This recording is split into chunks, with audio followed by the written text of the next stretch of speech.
chào quý vị. Xuất khẩu cá ngừ tiếp tục duy trì được đà tăng trưởng trong tháng 5, tăng 21% so với cùng kỳ. Tính lũy kế 5 tháng đầu năm 2024, xuất khẩu cá ngừ của Việt Nam đạt hơn 386 triệu đô, tăng 22%. Xuất khẩu cá ngừ sang hầu hết các thị trường đều tăng.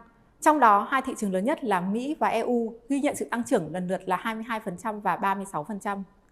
Ngoài ra, thì xuất khẩu cá ngừ sang Israel, Nga và Hàn Quốc đang tăng mạnh, lần lượt là 55%, 70% và 76%. Trong tháng 5, thì xuất khẩu cá ngừ sang Mỹ và EU vẫn tiếp tục duy trì được đà tăng trưởng so với cùng kỳ. Tuy nhiên, tốc độ tăng trưởng đã chậm lại so với những tháng trước đó, chỉ đạt lần lượt là 10% và 30%. Tại thị trường EU, thì tốc độ tăng trưởng xuất khẩu sang một số thị trường chính trong khối trong tháng 5 đã chậm lại, như Đức tăng 22% và Hà Lan tăng 26%. Hiện tại thì chỉ có Italy tiếp tục duy trì được đà tăng trưởng cao ở mức 3 con số, tăng 224% so với tháng 5 năm 2023.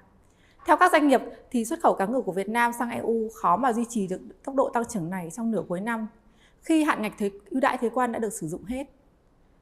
Tuy là sự tăng trưởng trong xuất khẩu cá ngừ của Việt Nam có nhiều ấn tượng, nhưng các doanh nghiệp chế biến và xuất khẩu cá ngừ vẫn đang phải đối diện với nhiều yếu tố cần phải giải quyết.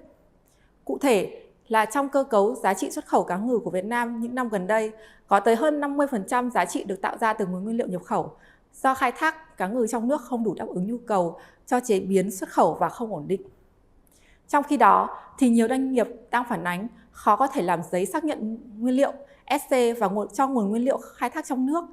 Có nhiều lý do khiến cho doanh nghiệp mua nguyên liệu xong không thể được cấp SC do một số vấn đề ở những khâu trước mà doanh nghiệp không thể hiểu biết được.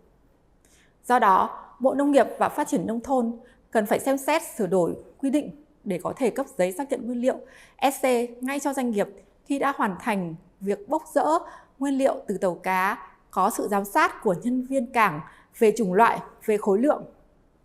Nếu như những bất cập này được tháo gỡ, năm 2024, ngành cá ngừ Việt Nam sẽ có cơ hội quay lại mốc tỷ đô. Xin cảm ơn quý vị đã chú ý lắng nghe.